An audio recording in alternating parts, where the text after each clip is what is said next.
ആന്റിനയുടെ അടുത്ത പാരാമീറ്റർ എന്ന് പറയുന്നത് ആന്റിന ഫീൽഡ് സോൺസ് ആണ്. അപ്പൊ മെയിൻ ആയിട്ട് നമ്മൾ ആന്റിന ഫീൽഡ് സോൺസ് എന്ന് പറയുന്ന രണ്ട് ടൈപ്പ് പറയാറുള്ളത്. നിയർ ഫീൽഡ് എന്ന് പറയാറുണ്ട്, അതുപോലെ തന്നെ ഫാർ ഫീൽഡ് എന്ന് പറയാറുണ്ട്. പിന്നെ നമ്മളൊന്നും കൂടെ എടുക്കുവാണെങ്കിൽ നിയർ ഫീൽഡിനെ തന്നെ നമ്മൾ രണ്ടായിട്ട് നമുക്ക് ഡിവൈഡ് ചെയ്യാൻ വേണ്ടി വരാം. റിയാക്റ്റീവ് നിയർ ഫീൽഡ് എന്നും റേഡിയേറ്റീവ് നിയർ ഫീൽഡ് എന്നും പറയും. അപ്പം ഫ്രണ്ട്സെൽസ് റീജിയൻ എന്ന് പറഞ്ഞ് നമുക്കിനെ പറയാം നിയർ ഫീൽഡ് എന്ന് പറഞ്ഞു കഴിഞ്ഞാൽ. അതുപോലെ തന്നെ ഫാർ ഫീൽഡിനെ പറയുന്ന ഫ്രോൺഹോഫർ ഫീൽഡ് എന്നാണ് നമ്മളിവിടെ പറയാറുള്ളത്. അതിപ്പോൾ നമുക്ക് ഫാർ ഫീൽഡും ഉണ്ട്, നിയർ ഫീൽഡും ഉണ്ട്. നിയർ ഫീൽഡിനെ റിയാക്റ്റീവ് എന്നും റേഡിയേറ്റീവ് എന്നും നമുക്ക് രണ്ടായിട്ട് എടുക്കാം. അപ്പൊ നമുക്കിതൊരു ആന്റിന കൺസിഡർ ചെയ്ത് കഴിഞ്ഞു കഴിഞ്ഞാൽ ഈ പോർഷൻ, അതായത് ആന്റിനോട് തൊട്ടടുത്ത് വരുന്ന പോർഷനെ നമ്മൾ റിയാക്റ്റീവ് നിയർ ഫീൽഡ് എന്നും ആന്റിന കഴിഞ്ഞിട്ട് വരുന്ന റേഡിയേറ്റീവ് നിയർ ഫീൽഡ്, ഔട്ട്സൈഡ് വരുമ്പോഴത്തേക്കാണ് ഫാർ ഫീൽഡ് എന്ന് പറഞ്ഞു കഴിഞ്ഞാൽ ഇതിന്റെ ഒരു റേഡിയസ് ആയിട്ട് നമ്മൾ എടുക്കുന്നത് 2l². ഇതൊരു സർക്കിൾ ആയിട്ട് കൺസിഡർ ചെയ്ത് ഇതിന്റെ റേഡിയസ് ആയിട്ട് എടുക്കുന്നത് 2l² ഡിവൈഡഡ് ബൈ ലാംഡ എന്നത്. സ്ഫിയർ എടുക്കുമ്പോൾ 2l² ഡിവൈഡ് ബൈ ലാംഡ. അപ്പൊ ആ ഒരു റേഡിയസ് വെച്ചിട്ടായിരിക്കും നമ്മൾ ഇത് ഓരോന്നിന്റെയും ഡിസ്റ്റൻസ് പറയാൻ വേണ്ടി പോകുന്നത്. അപ്പൊ നമുക്ക് ഏറ്റവും ആദ്യമുള്ള റിയാക്റ്റീവ് നിയർ ഫീൽഡ് സോൺ അല്ലെങ്കിൽ നിയർ ഫീൽഡ് റീജിയൻ എന്ന് പറയുന്നതാണ്.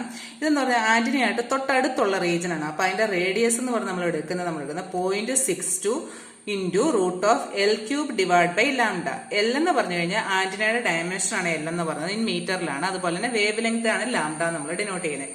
അപ്പൊ ഈ ഒരു വാല്യൂവിനെക്കാളും ചെറുതായുള്ള റേഡിയസ്, അതായത് ആന്റിനയുടെ തൊട്ടടുത്തുള്ള റീജിയൻ ആണ് നമ്മൾ എടുക്കുന്നത് റിയാക്റ്റീവ് നിയർ ഫീൽഡ് എന്നാണ് നമ്മളിവിടെ പറയുക. അപ്പൊ ഒരു ഷോർട്ട് ആന്റിന ആണെങ്കിൽ അതിന്റെ ലെങ്ത് r എന്ന് പറയുന്നത് λ/2π ആയിട്ടായിരിക്കും നമ്മൾ എടുക്കുക, ലെസ് ദാൻ λ/2π. ഇനിയിപ്പോ നമ്മൾ എടുത്തു കഴിഞ്ഞു കഴിഞ്ഞാൽ ഇതെന്ന് പറഞ്ഞു കഴിഞ്ഞാൽ it depends length of antenna. Length of antenna ആയിരിക്കും ഇതിന്റെ റിയാക്റ്റീവ് ഫീൽഡ് സോൺ ഡിപ്പെൻഡ് ചെയ്യുന്നത്. ഇനി നമ്മൾ അടുത്ത നിയർ ഫീൽഡ് സോൺ എന്ന് പറഞ്ഞു കഴിഞ്ഞാൽ റേഡിയേറ്റീവ് നിയർ ഫീൽഡ് സോൺ എന്നാണ് നമ്മൾ പറയുക. റേഡിയേറ്റീവ് നിയർ ഫീൽഡ് സോൺ നമുക്ക് ട്രാൻസിഷൻ റീജിയൻ എന്ന് പറയാൻ പറ്റും. അതായത് ഫാർ ഫീൽഡിനും റിയാക്റ്റീവ് സോണിനും ഇടയ്ക്കുള്ളതാണ് റേഡിയേറ്റീവ് എന്ന് പറയുന്നത്. അപ്പൊ അതിന്റെ റേഡിയസ് എന്ന് പറഞ്ഞു കഴിഞ്ഞു കഴിഞ്ഞാൽ നമുക്ക് ഇതിനൊക്കെ ഇടയ്ക്കായിരിക്കും നമ്മുടെ റിയാക്റ്റീവ് നിയർ ഫീൽഡിന്റെ ആയ 0.62 √L³ ഡിവൈഡ് ബൈ ലാംഡയ്ക്കും. ഇതെന്ന് പറഞ്ഞാൽ നമ്മൾ പറഞ്ഞു ഈ ഒരു ഇതിന്റെ റേഡിയസ് 2l² ഡിവൈഡ് ബൈ ലാംഡയാണെങ്കിൽ അത് രണ്ടിന്റെ ഇടയ്ക്കായിരിക്കും നമ്മുടെ റിയാക്റ്റീവ് നിയർ ഫീൽഡിന്റെ റേഡിയസ് എന്ന് പറയുന്നത്. ഇനിയിപ്പോ ഇത് നമുക്ക് നേരത്തെ ട്രാൻസിഷൻ റീജിയൻ എന്നാണ് പറയുന്നത്. അതേപോലെ തന്നെ ഇതിനകത്ത് വരുന്നതെല്ലാം ലോഞ്ചിറ്റ്യൂഡൽ കമ്പോണന്റ് സിഗ്നിഫിക്കന്റ് ആണ് വരുന്നത്. ഇതിന്റെ ഫീൽഡ് എന്ന് പറയാൻ നമ്മുടെ ഷേപ്പ് ഓഫ് ആന്റിന എന്ന് പറയുന്നത് ഫീൽഡ് പാറ്റേണുമായിട്ട് ഡിപ്പെൻഡ് ചെയ്ത്, അതായത് shape of field pattern depends on the distance from the antenna ആയിരിക്കും. ഇവിടെയാണ് ഇതിനെ ഡിപ്പെൻഡ് ചെയ്തിട്ടായിരിക്കും നമ്മൾ എടുക്കുക. ഇനി അടുത്ത കേസിൽ എന്ന് പറഞ്ഞു കഴിഞ്ഞാൽ ഇതിനകത്തുള്ള ഇമ്പോർട്ടന്റ് ഇത്രയേ ഉള്ളൂ. ലോഞ്ചിറ്റ്യൂഡൽ കമ്പോണന്റ് ആയിരിക്കും മേ ബി സിഗ്നിഫിക്കന്റ് ആയിരിക്കും. അതുപോലെ shape of field pattern depends on the distance from the antenna ആയിട്ടായിരിക്കും വരുന്നത്. പിന്നെ നമുക്ക് അടുത്തെന്ന് പറഞ്ഞു കഴിഞ്ഞാൽ ഫാർ ഫീൽഡ് സോൺ ആണ്, അതായത് ലാസ്റ്റ് സോൺ ആണ് ഫാർ ഫീൽഡ് എന്ന് പറഞ്ഞു കഴിഞ്ഞാൽ. ഇതെന്ന് പറഞ്ഞു കഴിഞ്ഞാൽ നിയർ ഫീൽഡ് സോണിന്റെ ജസ്റ്റ് ഓപ്പോസിറ്റ് ആയിരിക്കും. നമ്മൾ നേരെ ഡിപ്പെൻഡ് ചെയ്യുന്ന കാര്യം പറഞ്ഞു. ഇവിടെയാണ് shape of field pattern is independent of the distance from the antenna ആയിരിക്കും. അതിന്റെ റേഡിയസ് എന്ന് പറഞ്ഞു കഴിയുമ്പോഴത്തേക്ക് ഞാൻ പറയും ഇതിന്റെ ഒരു റേഡിയസ് 2l² ഡിവൈഡ് ബൈ ലാംഡയാണ്. അതിനേക്കാളും കൂടുതൽ r is greater than 2l² by ലാംഡയാണ്. ഇവിടെ ലോഞ്ചിറ്റ്യൂഡൽ കമ്പോണന്റ് ആണെങ്കിൽ ഇവിടെ എന്തായിരിക്കും ട്രാൻസ്വേഴ്സ് കമ്പോണന്റ് ആയിരിക്കും നമ്മൾ എടുക്കുന്നത്. അതുപോലെ തന്നെ ഇതിന്റെ പവർ ഫ്ലോ എന്ന് പറഞ്ഞാൽ റേഡിയലി ഔട്ട്വേർഡ് ആയിരിക്കും.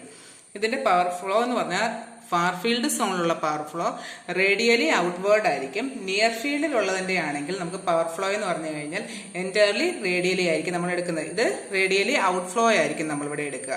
അപ്പൊ ഇത് ഇത്രയാണ് നമുക്ക് ഫാർ ഫീൽഡ് സോണിന്റെ കേസ് നമുക്ക് പറയാറുള്ളത്. അപ്പൊ മെയിൻ ആയിട്ട് നമുക്ക് far field and near field എന്ന് പറഞ്ഞ രണ്ട് സോണാണ് നമ്മൾ എടുക്കുക. ആ രണ്ട് far field and near field സോണില് ഇപ്പം കമ്പാരിസൺ ഒക്കെ വരുവാണ് നമ്മൾ ആദ്യമേ എടുക്കേണ്ടത്. അതിന്റെ റേഡിയസിന്റെ വാല്യൂസ് നമ്മളിവിടെ പറയണം.